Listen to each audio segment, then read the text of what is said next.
चलिए तो आज जानते हैं कि बैंक जो है वो पैसा कैसे कमाता है। सो बैंक एक ऐसा ऑर्गेनाइजेशन या फिर फाइनेंशियल इंस्टीट्यूशन रहता है जो कि लेंड करता है मनी और जो है डिपॉजिट एक्सेप्ट करता है, लेकिन इसका मेन एम क्या होता है, प्रॉफिट अर्न करना इसमें से। ठीक है, तो प्रॉफिट अर्न करने का सबसे अच्छा तरीका जो है वो होता है क्रेडिट क्रिएशन, यानी कि जितने डिपॉजिट बैंक के पास आए हैं ना, उसी से वो बहुत सी बार नए मनी को या फिर नए नए क्रेडिट को क्रिएट करता है। अब वो कैसे होता है वो हम समझेंगे, credit creation process of banks. ठीक है, तो यहाँ पर जो है हमको दो अजम्पशन लेके चलना है।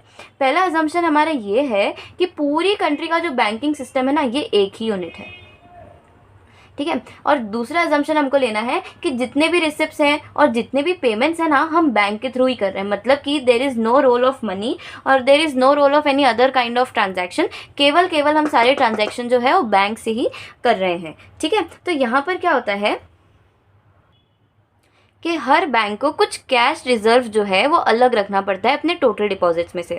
अब ये ऑर्डर देता है आरबीआई, और कितना परसेंट, जैसे कि 100 रुपये आपने को टोटल डिपॉजिट मिला, इसमें से आपको 10 रुपये अलग रखना है क्योंकि आरबीआई ने बोला।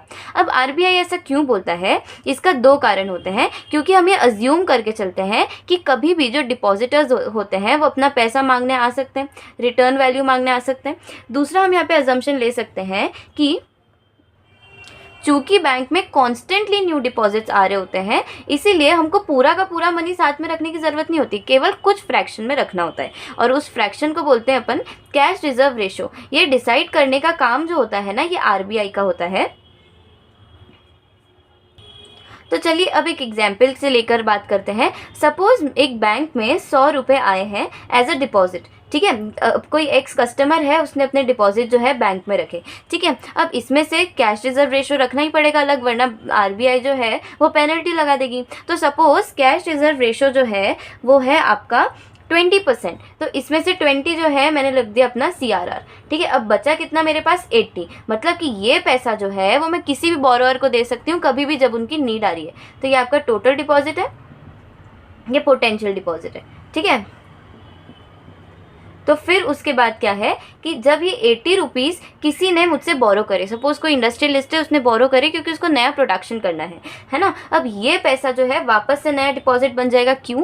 क्योंकि जब हम प्रोडक्शन एक्टिविटी करेंगे तब हम लोग जो है प्रॉफिट्स कमाएंगे, फैक्टर्स ऑफ पेमेंट को पेमेंट देने वाले हैं। तो यहाँ पर जो है नई डिपॉजिट बन जाएगी। अब जब ये नई डिपॉजिट बन जाती है, अगेन मुझे इसमें से CRR हटाना पड़ेगा। तो CRR 20% है, इसका मतलब कि 16 रुपये। और फिर उसके बाद क्या होगा,